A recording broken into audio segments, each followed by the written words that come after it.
Bonsoir chers compatriotes yi nuyu ñi nga xamante ne en fait ñoom ñoo nekk ci live bi ñu suivre ñoo ngi nii en direct fii nga xamante ne moom mooy Marseille ak ñi nga xamante ne ñoom ñooy les sénégalais yi nekk fii ñu génn massivement ngir daal di Sonko Sonko Sonko Sonko Sonko Sonko Sonko Sonko Sonko Sonko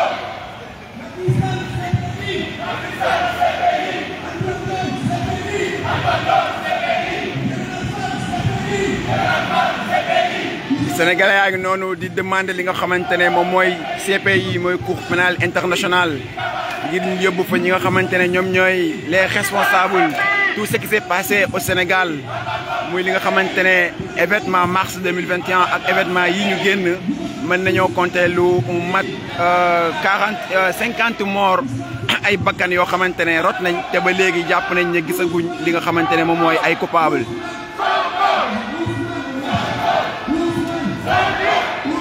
libéré Amidia ñu koy gis noonu mu nekk ab jigéen bu jàmbaar ñu denc ko ci kaso bi ci ay transfert Wave yu kenn xamul.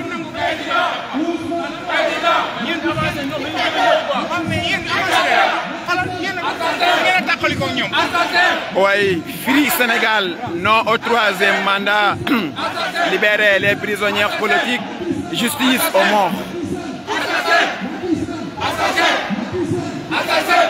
Pastef Marseille. Nous sommes les patriotes africains du Sénégal pour le travail, l'éthique et la fraternité. Nul ne peut exercer plus de 2 mandats consécutifs.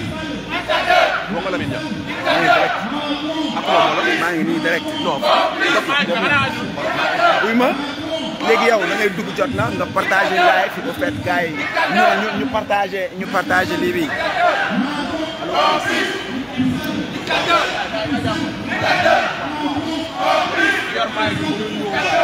Babou yaa ngi may photo yaa ngi may dóor photo mais gars yi bu ñu taxaloo kay xaaral non xoolal bu leen jege may leen espace ñëw leen complice Fadilou Keita moo ngi noonu nga xamante ne fait partie des détenus politiques ci joxe gis-gisam si lañ ko yóbboo ci kaso bi Pape Ndiaye moo ngi noonu le grand journaliste judiciaire nga xamante ne ci ay enquête lañ ko yóbboo fa nga xamante ne moom mooy Ndoumbou Sine contre la dictature de Macky Sall.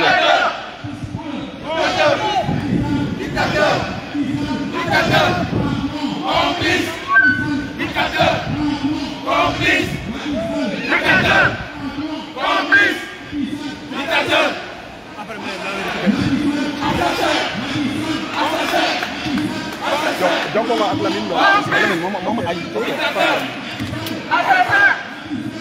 Le respect de la démocratie, le respect de la démocratie, quand le peuple dit non, c'est non. Complice, dictateur. Dictateur! Dictateur! Dictateur! Dictateur! Dictateur! Complice! Dictateur! Complice! Dictateur! Complice! Dictateur! Complice! Justice pour nos morts! Complice! Dictateur! Dictateur! Dictateur! Dictateur! Assassin! Assassin! Complice! Complice! Complice! Dictateur! Dictateur! Libérer les détenus politiques. Libérer notre frère Nibdof, un jeune engagé. Dictateur! Dictateur! Complice! Le grand coordinateur Isaac. On est là aujourd'hui pour manifester contre la dictature du président Macky Sall. Oui. On n'acceptera jamais de se soumettre au dérive du régime autocratique de Macky Sall. La population sénégalaise n'acceptera pas ça. Nous ne soumettrons jamais au régime de Macky Sall. C'est pour cela que nous sommes ici aujourd'hui. Nous appelons tous les peuples sénégalais, africains, mais aussi toute personne épris de justice à venir nous rejoindre ici sur la mythique canebière de Marseille. Nous allons vers la direction du Vieux-Port pour dénoncer à la face du monde entier que Macky Sall est un dictateur, que le régime de Macky Sall est un régime assassin. Et nous n'allons jamais accepter ça. C'est pour cela que nous sommes ici aujourd'hui, sous le chaud soleil de Marseille, mais aussi sur la mythique route de la canebière pour dire non au régime autocratique de Macky Sall. Ok, vous êtes en direct sur Jotna TV. Jotna TV en direct. Liberté pour Nitdoff. C'est notre frère Nitdoff qui est détenu illégalement. Nous dénonçons la complicité de M. Macron. Nous dénonçons la dictature au Sénégal. Nous luttons pour la liberté au Sénégal. Macron complice. Nous disons oui pour une liberté au Sénégal. Macron complice. Nous défendons la démocratie au Sénégal. Vive la démocratie. Nous luttons pour la liberté au Sénégal. Vive la liberté. Nous dénonçons la complicité de Macron. Macron complice. Non au troisième mandat au Sénégal. Non au troisième mandat au Sénégal. Nous dénonçons la liberté. Vive la liberté. Vive la liberté. Vive la liberté. Vive la liberté au Sénégal.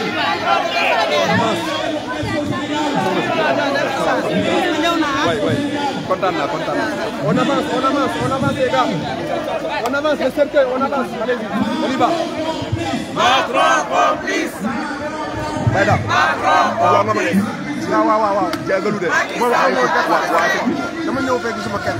Macky Sall assassin. Macky Sall assassin. Macky Sall assassin.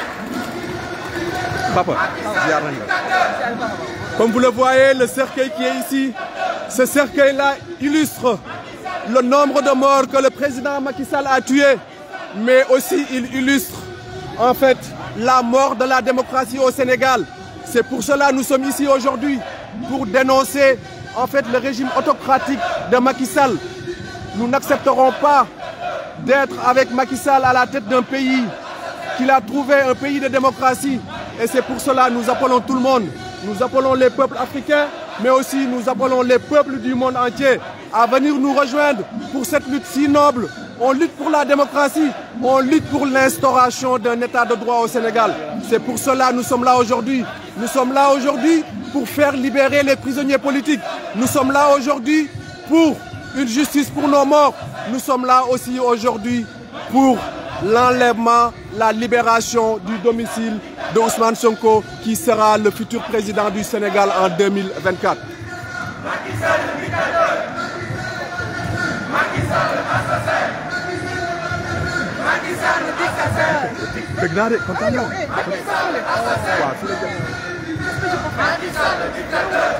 Tiens, jox ko bi. Macky Sall assassin. waaw. Macky Sall assassin. Macky Sall dictateur. Macky Sall assassin. Macky Sall dictateur. Macky Sall assassin. Macky Sall dictateur. Macky Sall assassin.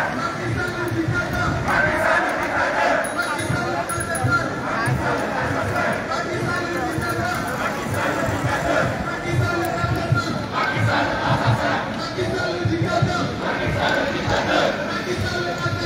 Macky Sall assassin. Macky Sall dictateur. Macky Sall assassin. Ibrahima, tu es en direct sur Jotna. Quel message que tu voudrais transmettre aux Sénégalais?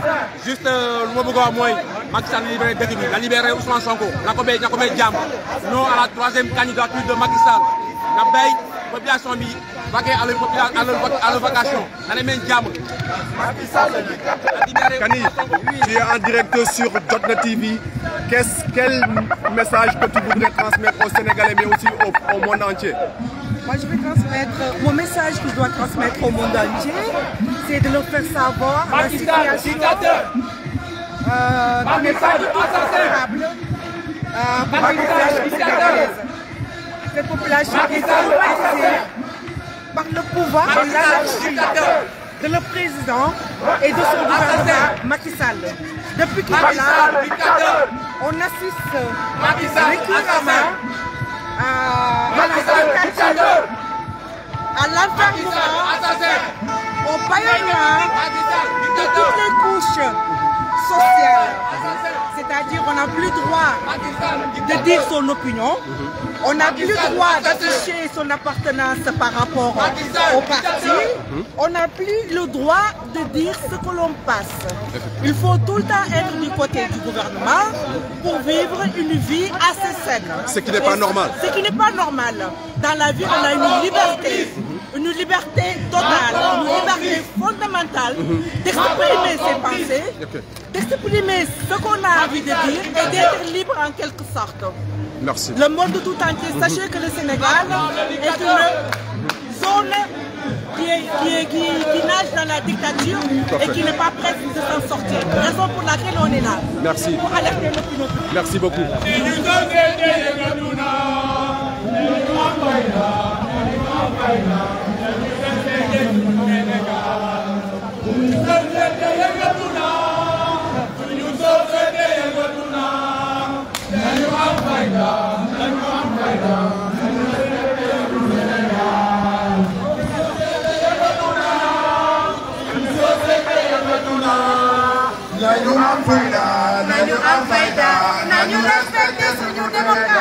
Quel message que tu voudrais transmettre? Tu es en direct sur Jotna TV.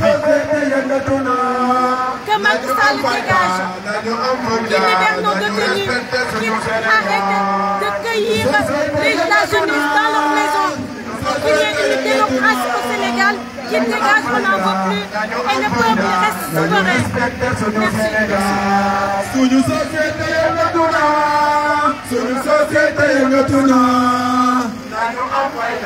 Nañu am fayda, nañu respecté suñu Sénégal. Suñu société yëngatu na, suñu société yëngatu na.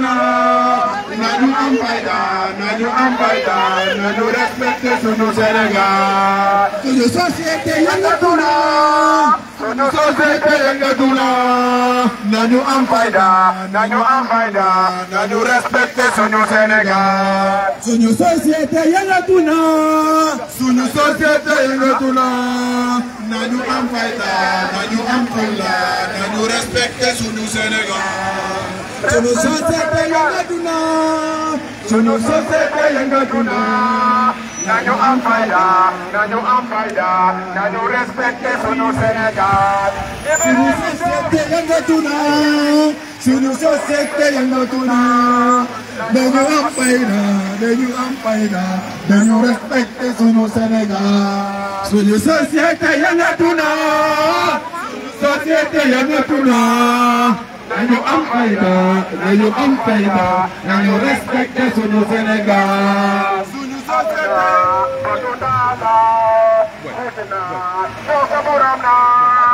Macky Sall dégage! Macky Sall dégage! Macky Sall dégage!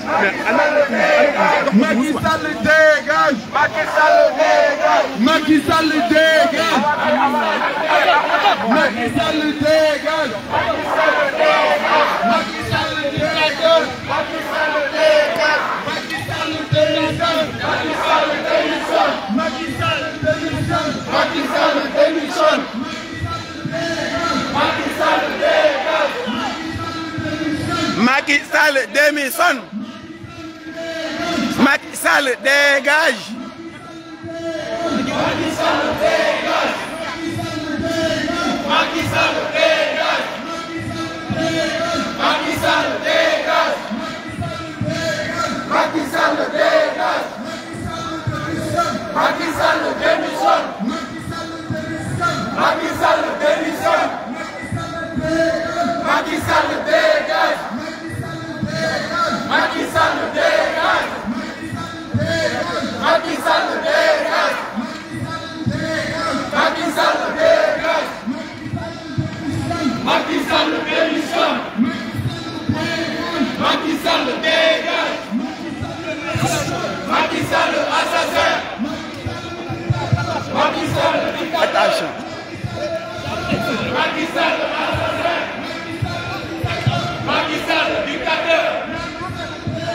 Macky Sall dégage.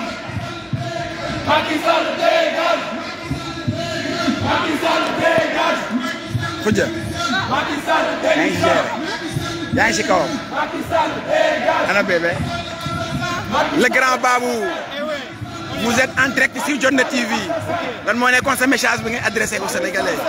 C'est simple, clair, net et précis. Moi, que Macky Sall qu'il arrête ce qu'il est en train de faire actuellement au Sénégal. Que ça doit nous la rapporter. Ça doit cesser au Sénégal. Parce qu'on est un pays de démocratie. On ne peut pas se permettre, en fait, à ce que chaque fois qu'il y a un citoyen qui se lève pour faire valoir ses droits, on lui dit non. On lui dit non. Donc ça doit cesser. Et une deuxième chose, c'est par rapport au président Ousmane Sonko, ce qui est clair, net et précis, c'est que le président Ousmane Sonko sera candidat aux élections février 2024. Inch'Allah. Merci beaucoup, grand Babou. Résistance jusqu'au bout. Message bien reçu quand même. Et un dernier message au président Macky Sall. Oui, mu ngi lay dégg. Eh oui, ubbil say nopp déglu ñu. Oui. Fii munoo fee xoxotal kenn ay wolof laa wax pour ma dégg. Oui. munoo fee xoxotal kenn. day bàyyi nit ñi ngay tëj boo bëggee am jàmm. Voilà. jeex na. merci beaucoup jeex na ci Sénégal moom jàmmam jeex na ci Sénégal. jeex na lool feneen waa Sénégal doy na. Imam, vous êtes en direct sur Jotna TV. lan moo nekkoon sa message bi ngay adressé aux Sénégalais. waaw ñu continuer rek di mobiliser wu pour xeex li nga xam ne nii mooy injustice parce que injustice baaxut moom moo tax ñu jug contre ñu kenn mais li ñu contre mooy injustice voilà loolu daal moom mooy wax ni ci gàttal bu ko defee Sénégal ñi nga xam ne lan def ci kaso yi ñu nekk ay détenus politiques ñu libéré leen te arrêté tamit ñi emprisonné nit ñi ay arrestation arbitraire parce que tout simplement dañoo wax seen xalaat wax sa xalaat dafa nekk une liberté qui mooy fondamentale reconnue par la constitution kon donc bu ñu bëggee jàmm daal il faut mu am justice donc il n'y a pas de paix sans justice donc kon vraiment nañ continuer rek di mobiliser wu pour président Macky Sall reculer Macron complice. Macky Sall assassin. Macky Sall assassin. Macky Sall dictateur. merci beaucoup. Macron complice. message bien reçu. Macky Sall dictateur. imam bu mag fii ci Marseille. Macron complice. Macky on est Sall avec Soxna assassin. bu nekk Macron brave dame complice. fii ci Pastef Marseille. Macron mu complice. yor benn pancarte ñu bind si non au troisième mandat. Soxna, vous êtes en direct sur Jotna TV. lan moo nekkoon sa message. Devant, on s'arrête un peu s'il vous plaît. Macky Sall est assassin. Macky Sall est assassin. Macky Sall est assassin. message bi rek nga amoon yow. Macky du bokk. Sonko day bokk. loolu leer na jaajëf merci beaucoup.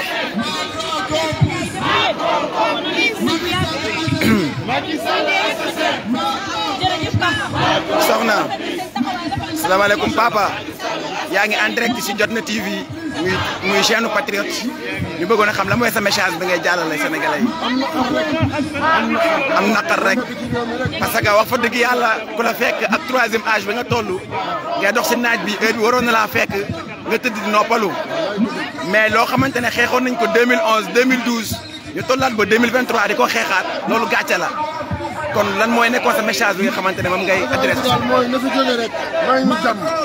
waaw xëy na yow ma ku wax mu tëj ku wax mu tóor moom bu jullit amul xolu yërmande. Macky Sall dictateur. amiin yàlla ko fi yàlla jëlee maam ñaanu mag si xol la ko jógee nee na Macky Sall yàlla fi jógee yàlla fi jógee kon Macky Sall est assassin. amiin. Macron complice. Macky Sall dictateur. Macky Sall assassin. Macron complice. Macky Sall dictateur. Macron complice.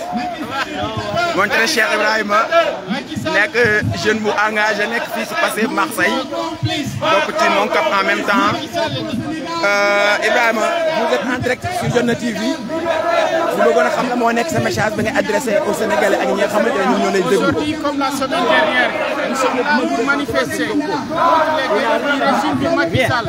Et plus spécifiquement, nous sommes là aujourd'hui pour dénoncer également la sentence paradoxale et commanditée à l'encontre de notre chef de file Ousmane Sonko. Nous disons non aux dérives de Macky Sall. Nous disons non à l'acharnement contre notre parti politique.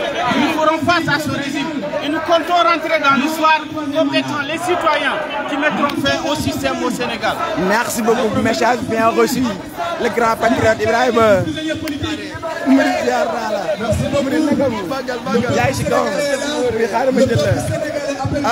muy nekk patriote bu mag nekk murid bu mag a mag macha allah sama waa ji ñu bëggoon a xam vous êtes en direct sur Jotna TV ñu bëggoon a xam da mooy sa message bi ngay adressé Sénégalais yi ak ñi nga xam ne ñoom ñoo lay déglu. message bi ngeen adressé weesu il faut que ñu continuer parce que mënuñoo suñu spectateur comme si on était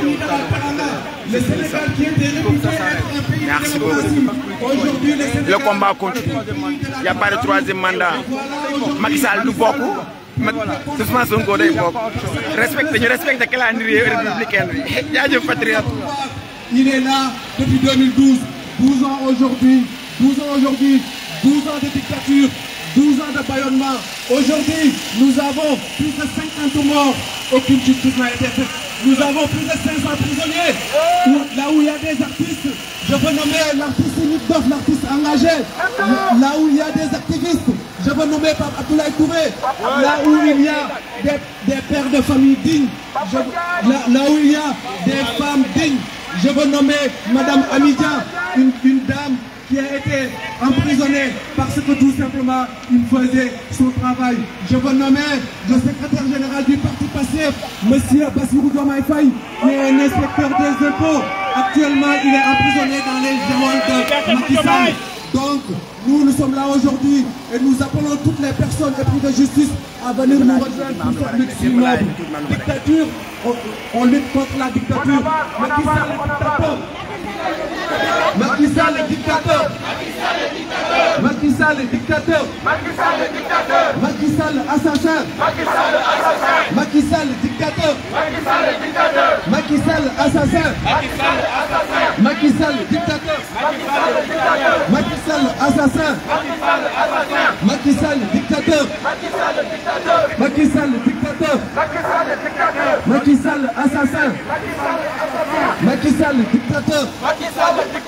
Macky Sall assassin. Macky Sall dictateur.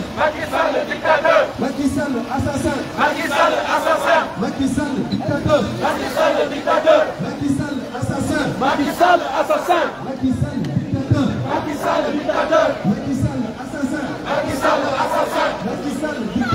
Macky Sall dictateur. Macky Sall assassin. Macky Sall assassin. Macky Sall dictateur. Macky Sall dictateur. Sonko président. Sonko président. Sonko président. Sonko président. Sonko président. Sonko président. On s'arrête un peu les gars, on s'arrête un peu, on s'arrête. Sonko président. Sonko président. Justice pour nos blessés. Justice pour nos prisonniers politiques. Non aux barricades au domicile de Ousmane Sonko. Non aux barricades au domicile de Ousmane Sonko. Non à l'emprisonnement de Ousmane Sonko.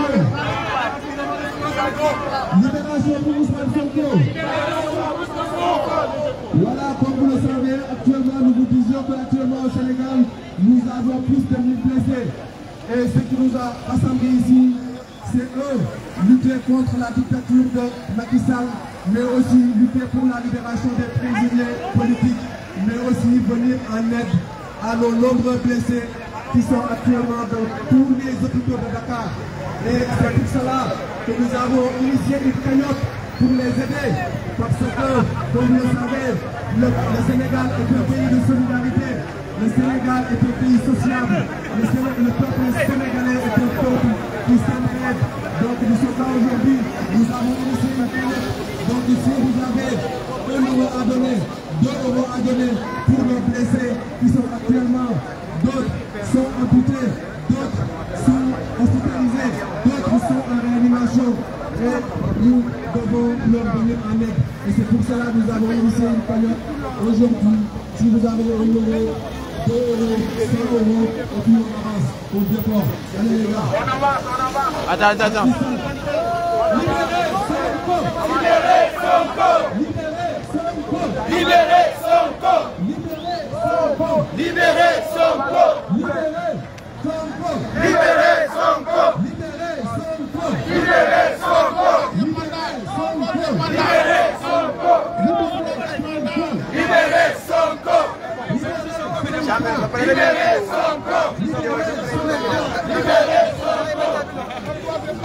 Macky Sall le dictateur! Macky Sall le dictateur! Macky Sall l'assassin! Macky Sall l'assassin! Macron complice! Macron complice! Macky Sall l'assassin! Macron complice! Macron complice!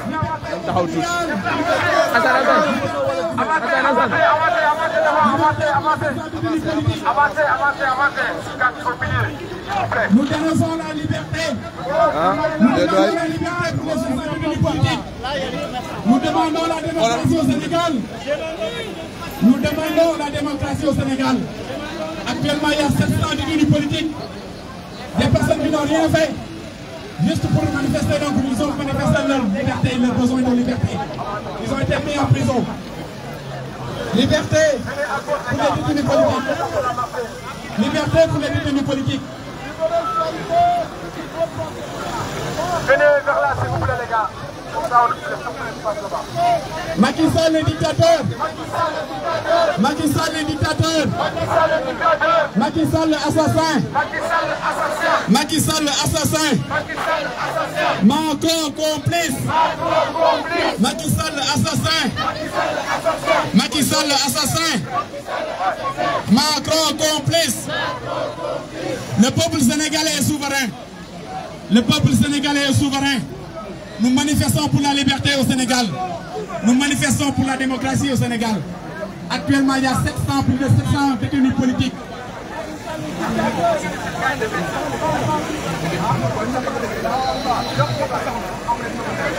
Nous vous demandons tous de vous mettre derrière les panneaux. Nous vous demandons de vous mettre derrière les panneaux pour une meilleure organisation faite, pour une meilleure visibilité, s'il vous plaît.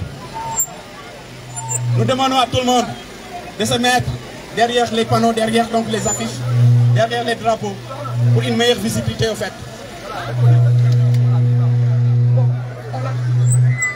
Macky Sall le dictateur. Macky Sall le dictateur. Justice pour la mort.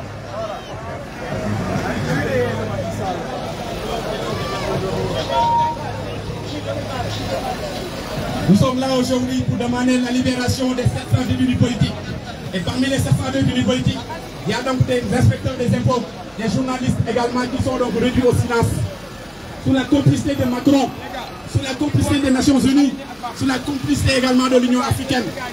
Vous avez tous suivi donc cette semaine passée, Macron qui a fait, Macky Sall qui a fait une délégation sous le nom de l'Union africaine pour une pseudo-médiation entre l'Ukraine et la Russie. Vous savez tout ce qu'il s'agit de l'hypocrisie. Avant de faire une médiation entre donc la Russie et l'Ukraine, il faut d'abord dénoncer donc la dictature. Il faut d'abord dénoncer également les dérives autoritaires qui sévissent au Sénégal. Actuellement, il y a 700 détenus politiques. 700 détenus politiques. Des personnes qui ont juste donc demandé, qui ont juste donc exigé la liberté, la démocratie au Sénégal, ils ont été mis en prison. Pendant ce temps, M. Macky Sall a eu le culot de se déplacer jusqu'en Ukraine et en Russie pour faire une médiation. Sous la complicité de Macron, sous la complicité des Nations Unies. Actuellement, il y a plus de 30 personnes qui ont été tuées. Des jeunes qui n'étaient même pas armés. Des jeunes qui étaient juste sortis pour manifester, pour demander la liberté, pour demander donc la démocratie au Sénégal. Ils ont été emprisonnés, ils ont été tués sous la complicité des Nations Unies, sous la complicité de l'Union africaine. Nous sommes là aujourd'hui pour demander la justice. Nous sommes là aujourd'hui pour demander que justice soit faite. Nous sommes là aujourd'hui pour demander de respecter la démocratie. Quand le peuple dit non, c'est non. Quand le peuple dit non, c'est non. Et c'est non maintenant. Le Sénégal a été une exception de démocratie, une exception de liberté. Le Sénégal a toujours été ici un pays de liberté, un pays de démocratie. Le monde entier a toujours vanté la démocratie, le niveau de démocratie du Sénégal. Mais aujourd'hui, Macky Sall a transformé donc cette démocratie en une dictature sous la complicité de Macron, sous la complicité des Nations Unies. Nous sommes là aujourd'hui pour dire non maintenant à un troisième mandat. Nous sommes là aujourd'hui pour demander la démocratie, pour exiger également une liberté de tous les politiciens. La constitution du Sénégal stipule que nul ne peut faire plus de 2 mandats consécutifs. Et c'est bien clair, ça a été donc stipulé au niveau de l'article 27. Nul ne peut faire plus de 2 mandats consécutifs. Nul ne peut faire plus de 2 mandats consécutifs. Et aujourd'hui, Macron maintenant est complice de cette forfaiture de Macky Sall. Macky Sall maintenant veut forcer maintenant une 3e candidature sous la complicité de Macron, sous la complicité des Nations Unies. Nous demandons maintenant la justice pour nos morts. Nous demandons la justice pour nos 30 morts. Nous demandons la justice maintenant, la libération des 700 détenus politiques. Liberté, libérer les détenus politiques. Libérer les détenus politiques. Nous demandons à Macky Sall de libérer les détenus politiques. Nous demandons à Macky Sall de libérer les journalistes. Actuellement au Sénégal, des journalistes sont en prison seulement parce qu'ils ont eu le courage de dénoncer la dérive.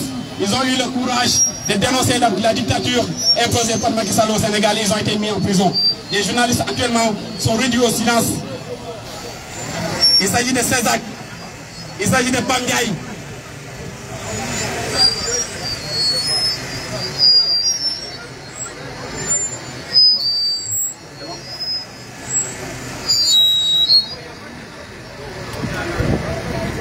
Nous demandons la liberté pour les 700 détenus politiques au Sénégal.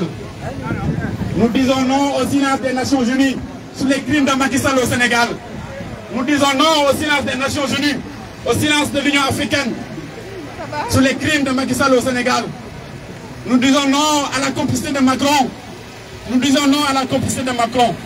Nous sommes là aujourd'hui pour une justice, pour la paix, pour la démocratie au Sénégal.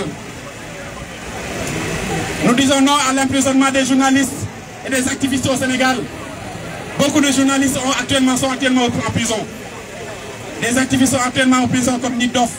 Des activistes comme Niddoff. Des prisonniers politiques comme Cheikh Omar Diagne. Nous demandons leur liberté. Nous demandons la liberté des activistes. Nous demandons la liberté des journalistes. Nous demandons la liberté des hommes politiques. Nous demandons la liberté des activistes, des rappeurs comme Niddoff, des activistes comme Animal Jim, des activistes comme Niddoff, des journalistes comme Pam Ndiaye. Nous disons non au silence sur les crimes de Macky Sall. Nous disons non au silence sur les crimes de Macky Sall. Nous disons non au silence sur les crimes de Macky Sall. Nous demandons la liberté des 700 détenus politiques. Vous imaginez au Sénégal, qui aurait cru qu'au XXIe siècle, il y aurait 700 détenus politiques au Sénégal. Le Sénégal a été jusqu'ici une exception de démocratie, une exception de liberté. Tout le monde a connu le Sénégal pour sa liberté, pour sa stabilité, pour sa démocratie. Mais aujourd'hui, la plupart des Sénégalais ont même honte d'être Sénégalais. Ça fait honte. C'est honteux. C'est honte pour tout Sénégalais, c'est honte pour tout Africain. Jusqu'ici, le Sénégal a été une exception de démocratie. Mais c'est honte de nos jours de dire même qu'on est Sénégalais. 700 détenus politiques, c'est inimaginable. Qui l'aurait cru? Nous disons non maintenant à ce silence des détenus politiques, à ce silence donc des Nations Unies, de l'Union africaine, sur les dérives, sur les crimes de Macky Sall. Nous disons non maintenant au silence, à la complicité de Macron. Nous disons non au silence et à la complicité des Nations Unies. Vous avez tout suivi à la télé, sur les médias internationaux, que Macron Macky Sall a fait une délégation des Nations Unies pour une seule médiation entre la Russie et l'Ukraine. C'est de l'hypocrisie. C'est de l'hypocrisie. C'est de l'hypocrisie. C'est de l'hypocrisie. Au moment que Macky Sall a fait sa délégation pour une pseudo-médiation entre l'Ukraine et la Russie, il y a actuellement 30 morts, 30 jeunes qui ont été tués, des jeunes non armés qui ont été tués, sous le silence de Macron, sous le silence des Nations Unies. Et pendant ce temps, Macky Sall a eu le culot de se déplacer jusqu'en Ukraine et en Russie pour faire donc une médiation, vous imaginez. Imaginez cela. Quelle honte, quelle hypocrisie. Nous dénonçons maintenant ce silence. Nous dénonçons ce silence des Nations Unies, ce silence de l'Union européenne, avant d'engager une médiation entre l'Ukraine et la Russie. Ou bien avant d'engager une médiation entre l'Ukraine et la Russie, il faut d'abord choisir des personnes adéquates. Des personnes qui ont les mains propres. Mais les mains de Macky Sall sont entachées de sang. De sang des Sénégalais. De sang de jeunes innocents. Des jeunes qui manifestent seulement pour la liberté. L'Union européenne ne devait même pas accepter que Macky Sall dirige cette médiation-là. L'Union européenne ne devait même pas accepter que Macky Sall dirige une médiation entre l'Ukraine et la Russie. Avant de diriger, avant de parler d'une médiation entre l'Ukraine et la Russie, il faut d'abord avoir les mains propres. Et les mains de Macky Sall sont entachées des sangs des Sénégalais. Il tue les Sénégalais. Il tue les Sénégalais sous le silence, sous la complicité de Macron, sous la complicité des Nations Unies, sous la complicité de l'Union européenne. Nous sommes là aujourd'hui maintenant pour dénoncer cela. Nous sommes là aujourd'hui pour dénoncer ces dérives. Disons tous non, non, non, non aux dérives. Et oui pour la démocratie. Oui pour la démocratie. Oui pour la liberté au Sénégal. Oui pour la liberté au Sénégal.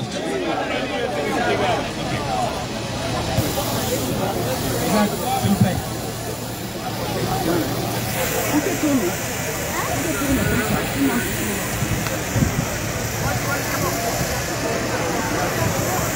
Nul ne peut faire plus de 2 mandats consécutifs. Nul ne peut faire plus de 2 mandats consécutifs. C'est un article stipulé au Sénégal.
Macky Sall le dictateur. Macky Sall le dictateur. Macky Sall l'assassin. Macky Sall l'assassin. Je vais juste vous faire un petit rappel. Une petite historique pour vous montrer toutes ces photos-là, qu'est-ce que cela signifie.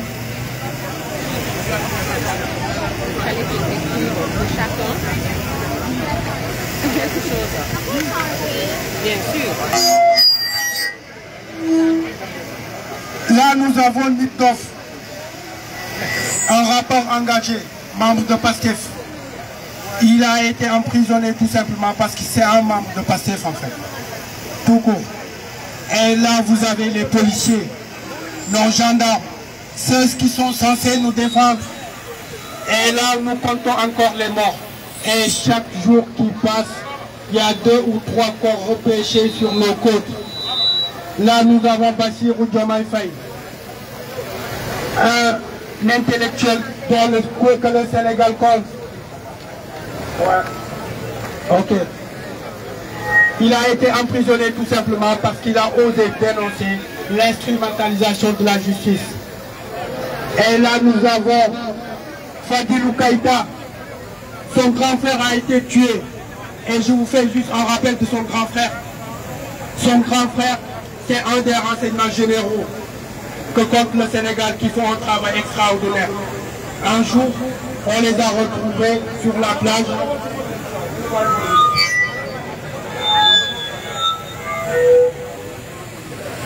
Il a été tué, son grand frère. Et lui, il a été emprisonné parce que tout simplement, il a osé dire et poster sur son Facebook, j'espère qu'ils n'ont pas tué mon grand frère. Et on l'a emprisonné. Là, nous avons Cheikh Omar Diagne. Je veux dire carrément que lui, c'est l'intellectuel en miniature dans tous les domaines, religieux, politiques, économiques, tout ce que vous pouvez imaginer. Il a été juste emprisonné parce que c'est un farouche opposant du président Macky Sall. Et là, nous avons Diop Taïf emprisonné parce que c'est un membre de PASTEF. Là, nous avons Amidia emprisonné parce que tout simplement, il a envoyé 60 000 francs. Je vais vous dire un truc, 60 000 francs, c'est 90 euros. 90 euros. Il a été emprisonné pour force occulte et tous les machins, trucs que le gouvernement sénégalais nous a habitués. Parce que tout simplement, il a envoyé un jour à un jeune homme 60 000 francs. Ça veut dire 80 euros. Et là, vous avez tout suivi ce mascarade qui est en train d'être fait en Ukraine et à la Russie par notre président, par nos lamentables présidents. Et tout cela doit tout simplement se rappeler que ce combat-là, ce n'est pas les Nations Unies qui vont le combattre. Ce n'est pas la France, ce n'est pas les Occidentaux qui vont le combattre. C'est à nous. C'est à nous. Parce que tout ce qui se passe au Sénégal, avec le nombre de morts, les blessés, les détenus politiques, tout ça, on a laissé Macky Sall au vu et aussi de tout le monde. On l'a laissé aller en Ukraine pour réclamer et pour faire une médiation pour la paix. Pendant que ce pays est dans le désastre, pendant que ses enfants, pendant que nos compatriotes sont en train d'être tués par nos forces de l'ordre. Donc c'est à nous, c'est au peuple sénégalais de se lever et de dire non. Et pour que Macky Sall dégage à tout jamais de notre pays. Macky Sall dégage! Macky Sall dégage! Je vous remercie tous.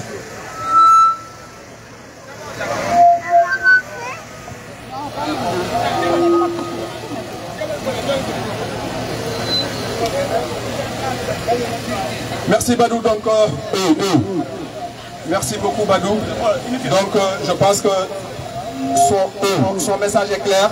Donc nous sommes là aujourd'hui aussi pour transmettre un message à la communauté internationale, mais aussi à tous ceux qui nous suivent à travers les réseaux sociaux. Donc sans plus tarder, nous avons ici des gens de partis politiques, de la société civile, mais des gens aussi qui ne militent nulle part, qui sont des Sénégalais à part entière, dont leur seul objectif ici, c'est de lutter contre la démocratie, c'est de lutter contre le régime autocratique de Macky Sall. Donc sans plus tarder, nous voudrions tout simplement donner la parole à M. Imam Sileiba qui voudrait vous transmettre un message.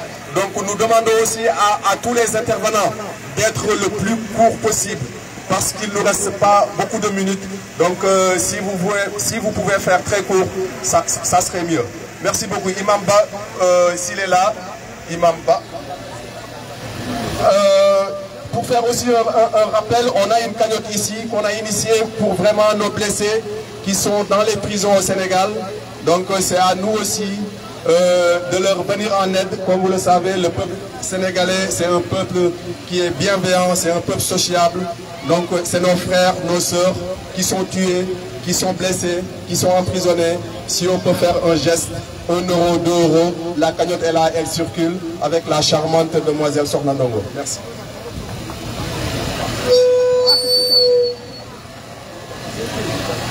Je vais commencer mes propos par vous saluer en vous disant Assalamu alaikum, qui signifie que la paix soit avec vous.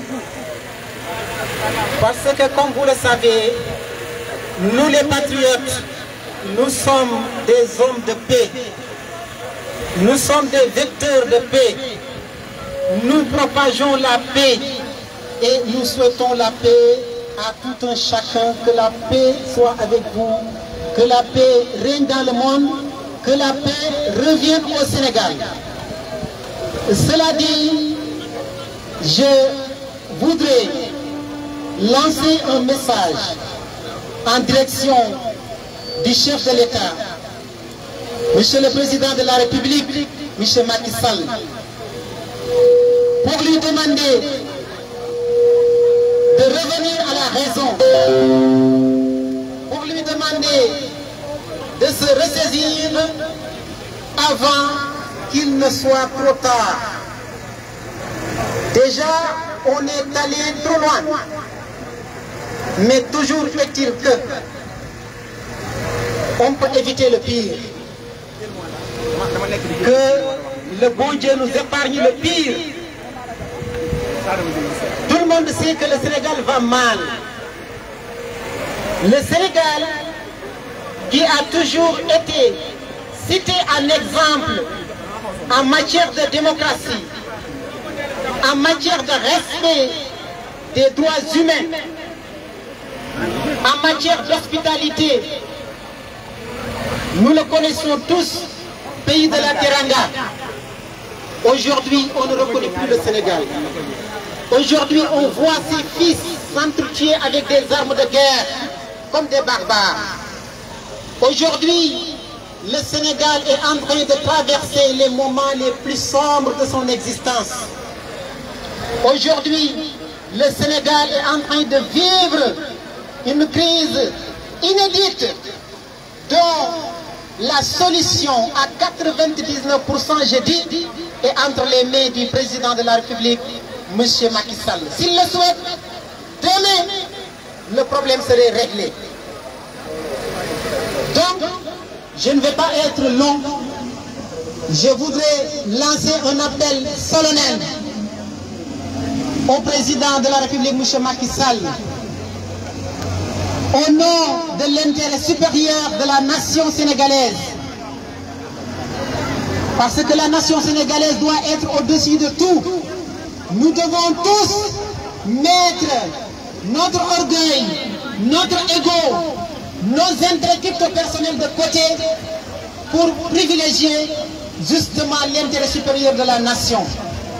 Donc, je lui demande, M. Macky Sall, poliment, gentiment, respectueusement, Tignek, comme il l'exige.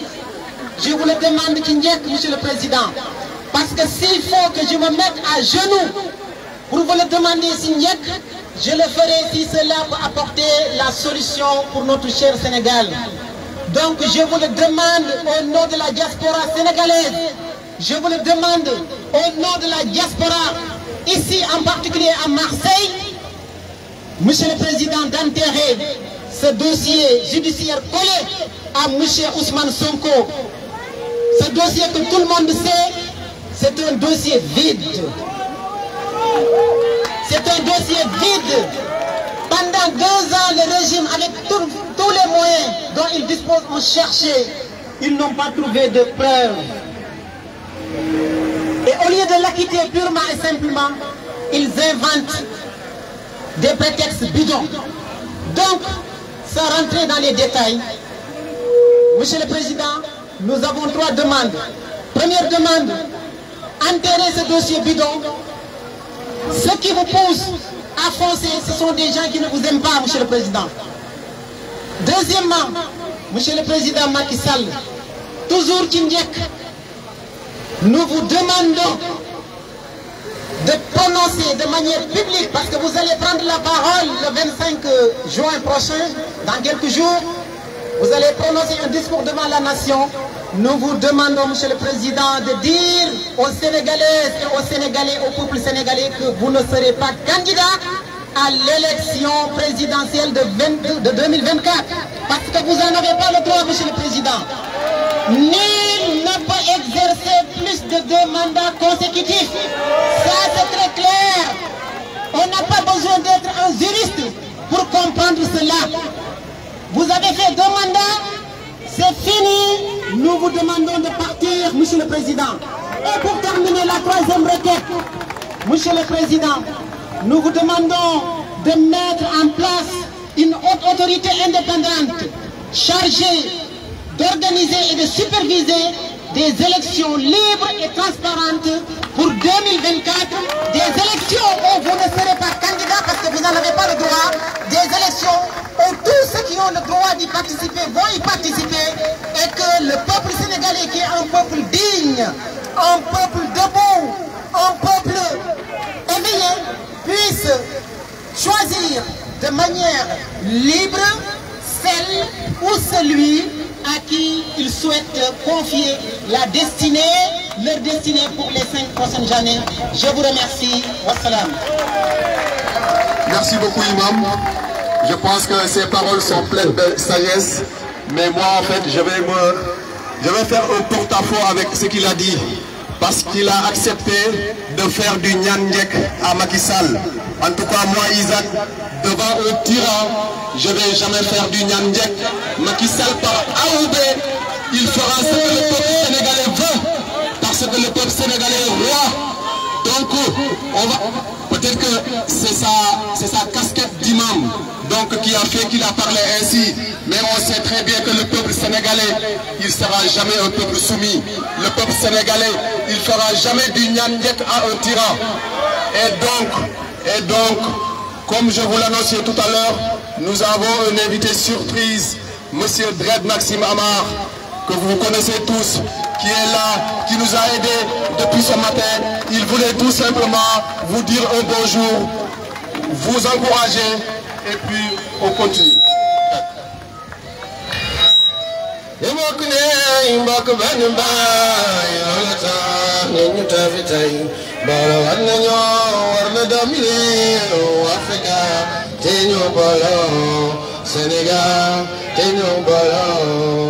En tout cas, merci à vous tous d'être là.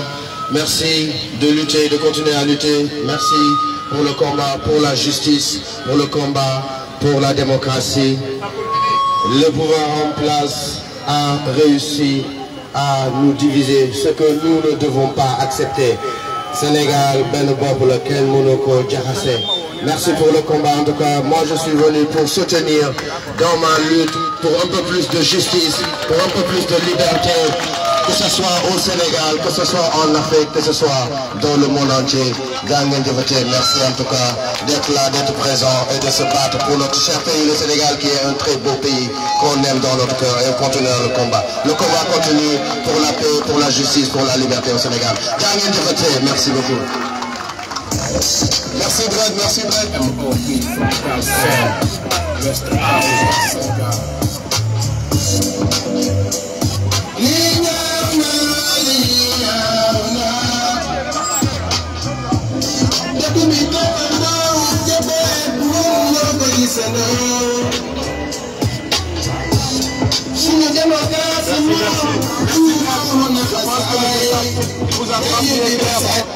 Donc du coup, sans plus tarder, on n'a pas beaucoup de temps. Nous demandons aussi aux intervenants, franchement, de prendre 2 minutes, d'être bref. Je sais que le suivant, il a l'art de nous faire des discours pleins de sens, mais aussi un peu long. Donc Serge, tu as la parole et tu as 2 minutes, mon cher Serge. 2 minutes, comme ça. Je vais essayer d'être court. Bonjour tout le monde.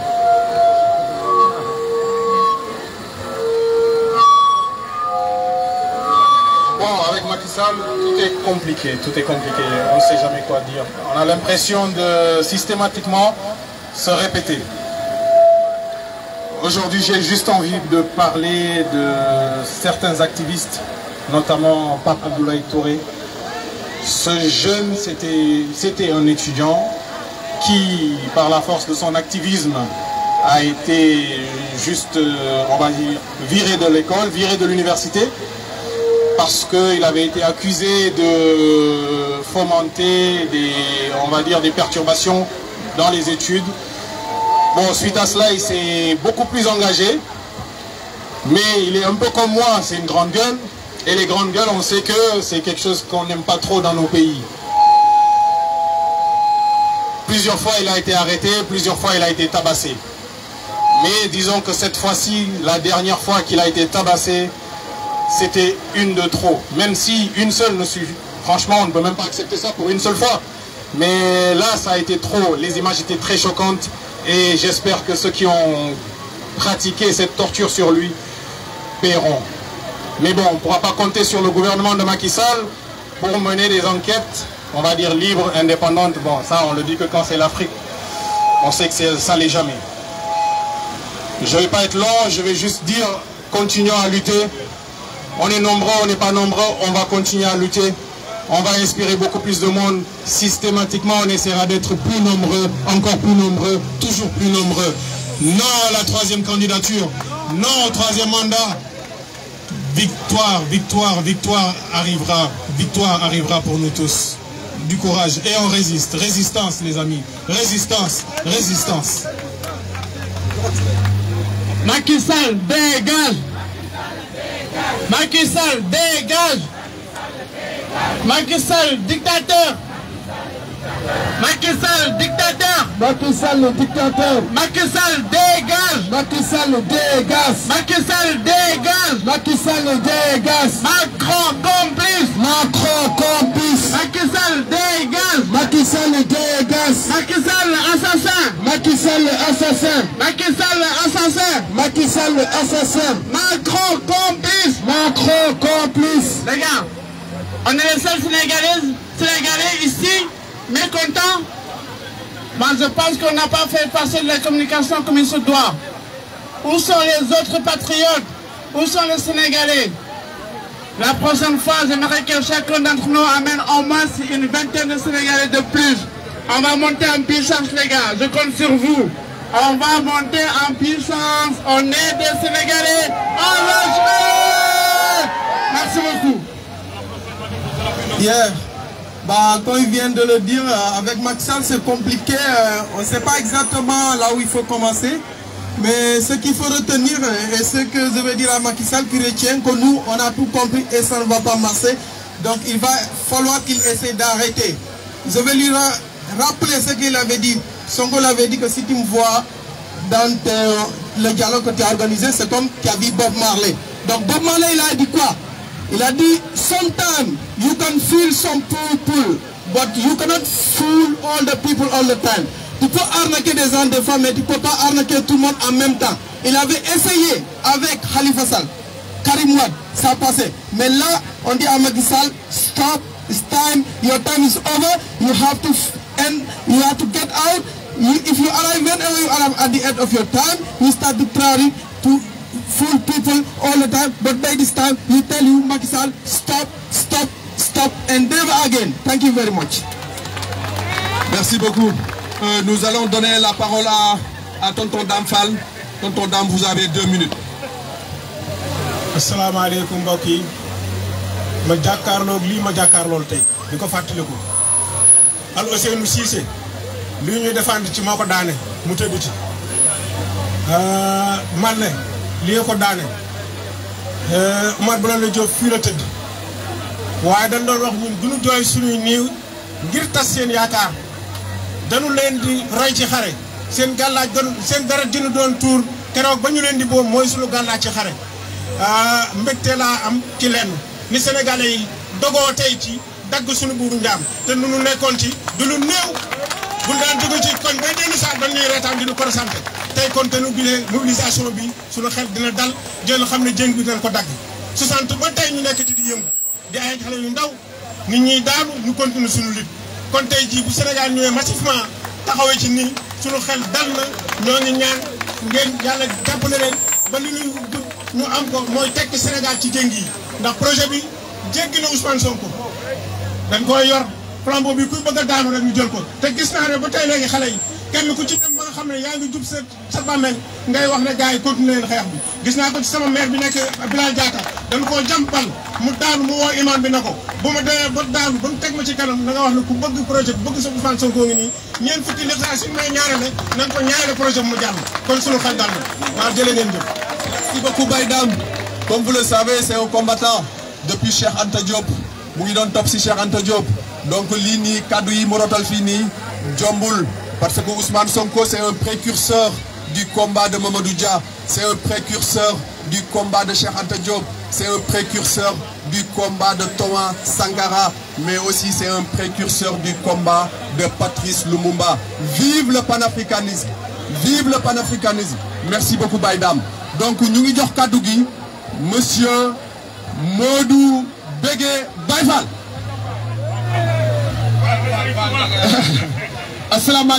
asalaamaaleykum mbokki patriotes yi asalaamaaleykum mbokki Marseille asalaamaaleykum ñëpp ñu fi teew ngay sénégalais ngay africain ngay européen ngay américain fépp foo mën a jógee ñu ngi leen di sant di leen gërëm leen wax ne xeex bii ni ñuy song ñun ñii ñun ñoo ko moom ñun xale yi tey su ne ñun xale yi tey sax surtout man ñi ngi am 20 ans jëm 30 ans ñun ñu am 40 ans parce que pare nañ ci mais dañuy xeex ndax suñuy doom dañuy xeex ndax suñuy jarbaat dañuy xeex ndax Sénégal te lii ñu ñoo ko bokk lii ñu ñoo ko bokk xeex bi du man rek moo ko mën a def du Isaac rek moo ko mën a def du Ousmane rek moo ko mën a def ñun ñëpp ñoo ko mën a def te yaakaar naa ni képp koo xamante si nii démb bi ñuy def jàmm Afrique su la fi fekkoon da ngay taxaw ni Afrique duñ ko def jàmm tey jii lii fekk la fi xeexoo bu la fi démb fekkoon jàmm ngay doon kon dama ni Sénégal ñun ñoo ko moom Sénégal ñoo ko bokk Sénégal benn bopp la kenn mënu koo xar ñaar te képp ku ko nar a xar ñaar ñun dañ lay xend la rendal la xareet suñu bakkan lañ ci teg suñu bakkan lañ ci teg xeex bi amul découragé amul xel ñaar amul naan naa bàyyi kee mu dem amul naan naa bàyyi kii mu dem ñun ñëpp ñoo ko bokk ki ñëw ak ki ñëwul ñëpp ñoo ko bokk en tout cas képp foo mën a nekk ci àdduna te xeexoo nii tey bu ko bàyyee mu dem ëllëg ñun ñëpp ay jaam la ñu doon suñuy doom ay jaam la ñu doon te waruñoo nekk Sénégal bàyyi Sénégal mu nekk ci jaam di jax ci jaam Macky Sall jaam la Macky Sall jaam la Macky Sall mbaam la Macky Sall doomu raam la Macky Sall du ku baax Macky Sall du nit ku baax Macky Sall raykatu nit la Macky Sall assassin la ñun suñu bakkan lañ ci teg man mii di wax ak yéen dañoo fiché au Sénégal tey ma wàccoon jëpp au Sénégal dama pare woon pour dem Tabaski mais samay mbokk ñu ma woon ma boo ñëwee Sénégal ci kaso bi nga jëm man leen bu fekkee kaso mooy rey nit su fekkee kaso mooy def nit assassin bu fekkee kaso mooy nit na dugg nit ci bàmmeel dinaa dugg ci bàmmeel ndax je suis prêt pour aller au Sénégal très bientôt très bientôt kon nañ jóg ñun ñëpp ñu jàpp ko xeex bi ñoo ko moom amul kii amul kaa amul kii amul kaa nañ ko dox te gars yi dama ni nañ leen nekk détermination xeex bi ñoo ko moom amul bàyyi kenn duñu ko xeexal bu ñu bàyyi kenn duñu ko xeexal Sénégal réewum teranga la Sénégal dëkku démocratie la duñu bàyyi kenn ñëw di ko xar ñaar wasalaamaaleykum wa rahmatullah jaajëf. Merci beaucoup Modou je pense que kaddu yi am na solo donc ki nga xam ne moom moo si topp mooy Soxna Ciss moi je vais l'appeler la Linguère. Je vais vous faire une confidence.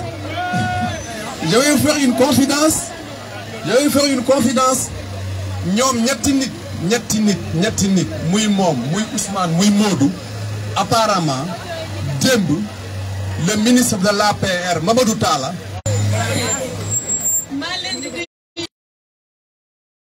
xeex bi nag bu ma ne xeex la sax mais voilà résistance la bu jotee dañ koy def amu leen habitude di ma gis mais depuis li xew Sénégal depuis l'autre fois dafa métti ci xol te ku mu méttiwul doo Sénégal donc même bu dee suñu fajuwuñu lekkuñu naañuñu ñooy dee donc démb bu ñu yëgee ne ministre bi dafa ñëw di def discours dañ doon làqatu déjà ñoom parce que il paraît que dañoo proposer de l'argent aux gens aux Sénégalais qui sont là 300 € lañ doon fay 300 €. 300 € lañ fay kenn ku nekk. c'est ça.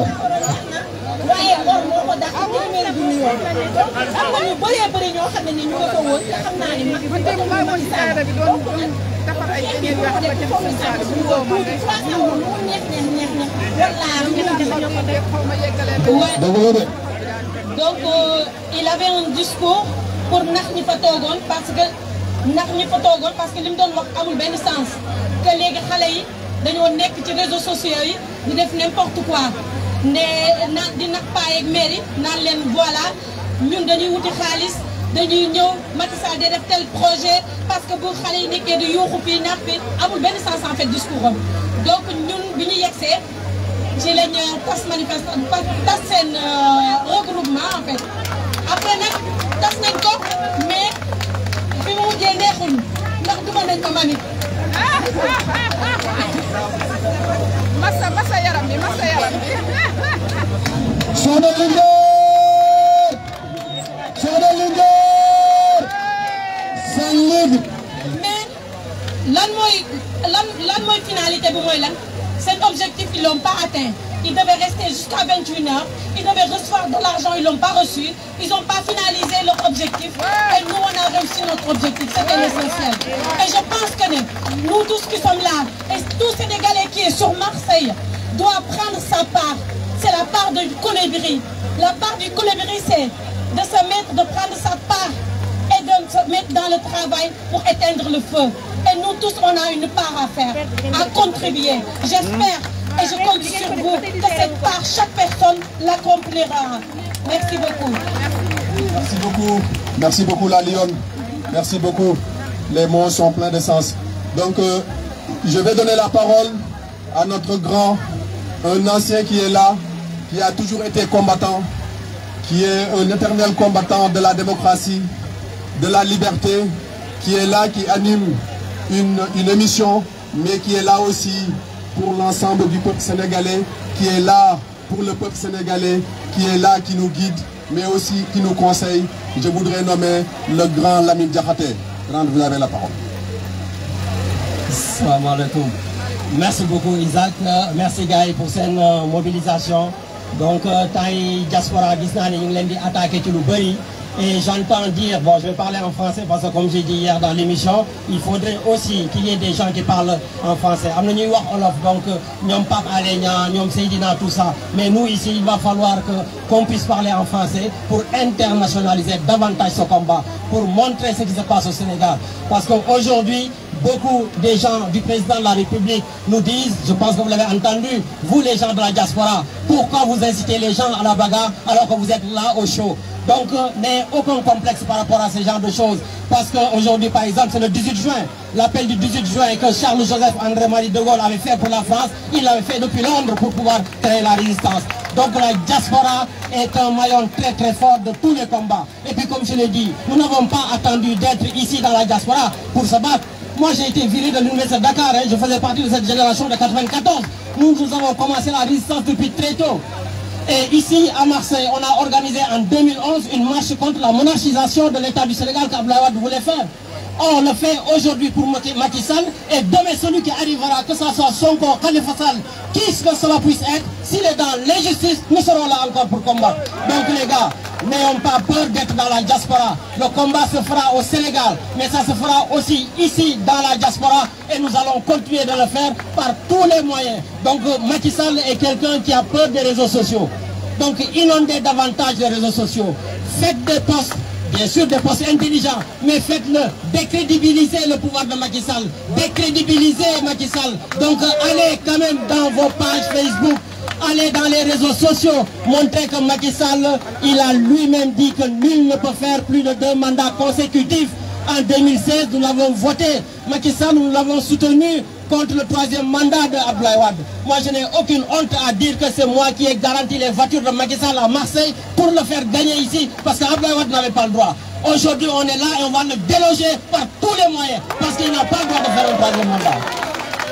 Donc, nous, de la diaspora, continuons le combat, n'écoutons pas les gens. Il faut que les gens combattent au Sénégal, et nous allons continuer à le faire ici, au Vieux-Port, dans les consulats, dans les ambassades, dans les réseaux sociaux. On ne lâche rien.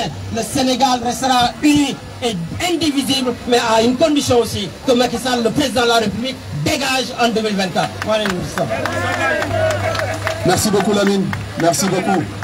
Donc je pense que son message aussi est clair. Sans plus tarder, il ne nous reste pas beaucoup de temps. Je vais donner la parole à Momo Koné, qui est aussi un des combattants de la lutte d'hier. Assalamu alaikum, maa ngi nuyu mbooloo mi ñëpp di leen gërëm di leen ziar di wax ni combat bi ñuy mën nii c'est pas un combat qui est strictement politique hein, parce que au-delà de l'aspect politique, il y a l'aspect de justice. Parce que par rapport à Ousmane Sonko ñu ngi koy condamné ci maanaam ñu koy waxatee ci à la jeunesse, corruption à la jeunesse. Mais dama ni loolu noonu ñu koy accuser maanaam ñoom ñoo ci gën a jub.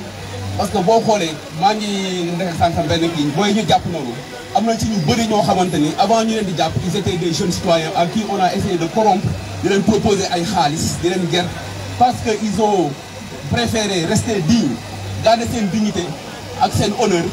Après finalement ils se sont retrouvés dans des positions yoo xamante ni finalement ils se sont retrouvés en prison wala nekk ci ay positions yoo xamante ni ils ont été maltraités, torturés.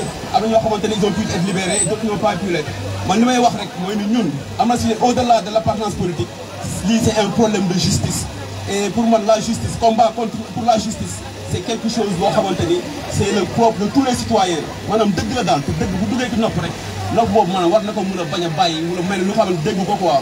APR li ñu leen di ñaan mooy ni xoolal la cause des causes de problème yi am Sénégal yëpp c'est un problème de troisième mandat qui a pas lieu d'être, qui est anticonstitutionnel. Constitution bi amul cour de xaw ma cour d'assises cour de kii pour juger si Macky Sall est éligible ou pas éligible. Il a qu'à arrêter le troisième mandat, ñu libérer Ousmane Sonko, que les politiques soient libérés, l'institution policière, l'institution judiciaire instrumentalisée, ñu bàyyi instrumentalisation sur l'institution politique yi ak sur l'institution judiciaire yi, créer benn état boo xamante ni ça va être reposé sur des principes structurels ñu bàyyi manipulation institution état bi xam ni Sénégalais yëpp kii dee Sénégal ak ñun ñu taxaw fii on est tous pareils.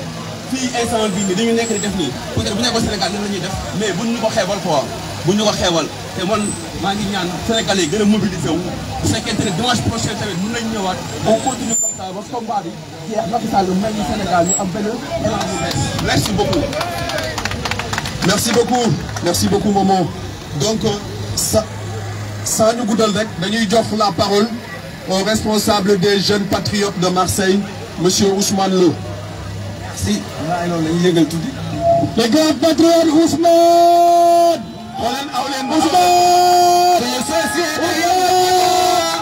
Suñu société nañu am fayda nañu respecté suñu Sénégal. Suñu société yëngatu na nañu am fayda nañu respecté suñu Sénégal. Merci beaucoup. Di leen nuyu ñëpp di leen jaare bu baax a baax avant tout d'abord di leen fàttali ne am na cagnotte boo xamante ne ubbi nañ ko actuellement soxna moo ngi nii di def cagnotte bi di ñaan ñëpp ñu participer parce que on a plus de 1000 blessés, on a plus de 700 arrestations yoo xamante ne chaque jour Pastef mooy assurer seen ndekki seen añ ak seen reer ñi blessé Pastef moo leen di jël en charge kon ñun ñëpp xam nañ ne loolu budget la te du budget bu ndaw kon di ñaan ñun ñëpp ku nekk mu def kim kàttanam fa mu toll ngir ñu mën a jàppale ñi nga xamante ne ñoom ñoo nekk si difficulté ngir tey Sénégal bi nga xamante ne moom lañ bëgg ñu mën ko am. beneen bi mooy première di leen xamal ne Sénégal ñun amuñ droit daal di trahir li nga xamante ne moom mooy combat bi parce que dafa am ñu tombé ci li nga xamante ne moom mooy si terrain bi am ñoo xamante ne dañoo ñàkk seen i bien ndax combat bi kon ñun amuñu droit reculer. Je vais vous donner un exemple. Kii ngeen di gis je pense que photo circulé woon na si réseaux sociaux yi muy Pape Abdoulaye Touré. Pape Abdoulaye Touré nekk un jeune activiste boo xamante ne dafa engagé biir li nga xamante ne moom mooy Sénégal bu meilleur. ci engagement boobu il a été suspendu injustement fa nga xamante ne moom mooy Université Cheikh Anta Diop de Dakar parce que c'est un ami pour moi. On a beaucoup partagé. ba sax demoon nañ ba benn instant recteur bi naan ma bis boo bàyyiwul ànd ak Pape Abdoulaye Touré yéen ñaar laay boole dàq leen université man mën naa ne ay menaces moo gën a tax ma quitté Sénégal ñëw fii mais su ma sañoon sama combat Sénégal laa koy continuer ci loolu Pape Abdoulaye Touré dama leen wax benn affaire loo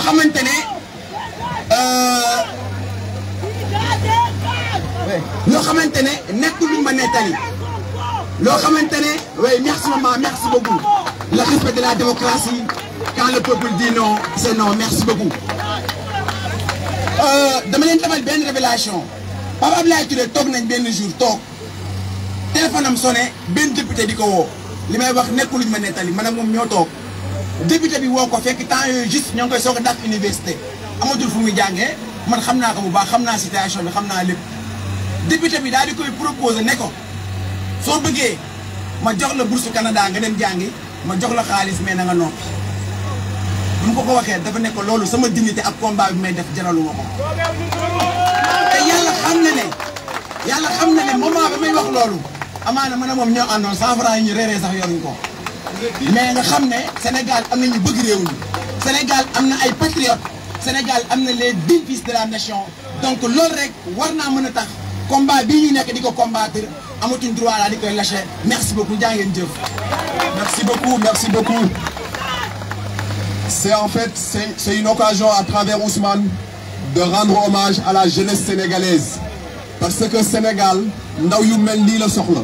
te xam naa ne ndaw yu mel nii ñoom ñoo fees fii nii ndaw yu mel nii aussi ñoom ñoo nekk Sénégal di xeex. Donc nañ leen dooleel nañu encourager xale yi parce que xale yi ñoom ñooy doon ëllëgu suba ëllëgu Sénégal donc nañ leen encourager. Parce que la lutte, ce sont les jeunes qui le portent après Magui Dorogno. Donc merci beaucoup Ousmane, merci à la jeunesse sénégalaise, merci à la jeunesse debout, merci à la jeunesse digne. Donc sans plus tarder, nous lui donnons la parole à notre maman Khadijata. Tata Khadi, vous avez 2 minutes pour transmettre un message. Oui, 2 minutes. Macky Sall dégage. Macky Sall dégage.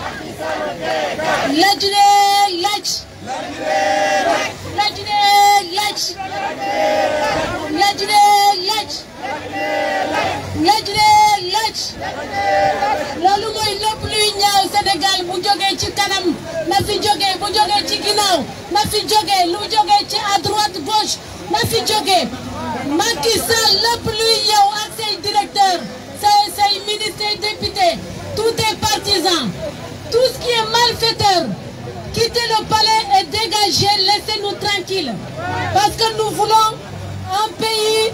Désormais, nous voulons nous en sortir. Nous voulons sortir de la pauvreté. Nous voulons gagner 50-50 avec tous ceux qui exploitent nos richesses. Nous voulons plus être exploités. Nos enfants ont des diplômes, ils ont besoin de travailler au Sénégal. Ils n'ont plus besoin d'aller qu'on les torture ailleurs. Ils ont un pays très riche. Nous voulons rester au Sénégal et nous développer au Sénégal. Et partir dans d'autres pays comme tout le monde, juste comme des vacanciers. Voilà. Et ce qui est ridicule, c'est de prendre chaque jour quelqu'un des opposants, de les mettre en prison. C'est vraiment ridicule. C'est ridicule. Quand j'ai vu qu'il a... Comment il s'appelle celui qui a fait il a effectué un matam là. C'est très ridicule. Macky Sall, c'est ridicule. Ton gouvernement est ridicule. Macky Sall, ton gouvernement est ridicule. Macky Sall, vraiment, amulen benn classe. Vraiment, da ngeen ñàkk jom. Man de musuma gis gouvernement bu ñàkk jom nii. Parce que affaire ngañ bi, c'est très honteux. Juste, il est venu dire la vérité. Et il faut l'affecter à Matam. À Matam, il va conquérir tout le monde là-bas, tu vas voir. Merci beaucoup maman, merci beaucoup. Donc comme je vous le disais aussi, en fait je parlais de la jeunesse, mais aussi nos mamans. En fait ça fait plaisir de les voir, nous nous accompagner ce combat bini. Parce que après la jeunesse, ce sont les femmes. Je pense que le Sénégal, les femmes ont toujours occupé en fait les premiers rangs dans la lutte pour la démocratie. Donc ma bëgg ngeen tàccul ma suñu yaay yi bu baax a baax a baax a baax. tàccu leen ma jigéen ñi bu baax a baax a baax a baax a baax a baax donc instant bii nag ñu ngi àgg si càppaandaw gi comme que 2 heures de temps lañ ñu mayoon te yàlla daa def dañoo nekk si état de droit ndaxte wax dëgg fa neex yàlla manifester nañ encadré nañ ñu gaañu ñu kenn tout le monde est content on a manifesté notre mécontentement contrairement au gouvernement du tyran Macky Sall. Donc c'est l'occasion de remercier les forces de l'ordre françaises. C'est en fait policiers yu mel nii moom la ñu bëgg ci suñu réew. On n'a pas besoin d'une police qui bâillonne son peuple. On n'a pas besoin d'une police qui tue son peuple. On a besoin d'une police républicaine qui encadre les manifestants. Parce que la manifestation, c'est un droit constitutionnel qui a été encadré. Chaque citoyen, même si tu es un seul, tu as le droit de manifester ton mécontentement. Et la police a le devoir de t'encadrer. Encadre, nga def sa manifestation, dire ce qui ne te plaît pas, dire ton mécontentement et rentrer, transmettre ton message et rentrer. Donc c'est l'occasion aussi de remercier vraiment la police qui nous a encadrés, qui nous a bien encadrés. Merci beaucoup la police française. Donc comme nous sommes là aujourd'hui. On sait très bien que notre démocratie est morte. Donc on continuera à être là tant que notre démocratie dundatul, tant qu'on n'a pas une nouvelle démocratie, tant qu'on n'a pas un nouveau régime. Donc on vous appelle, vous tous qui êtes là, la prochaine fois, quand vous devez venir, venez avec vos amis.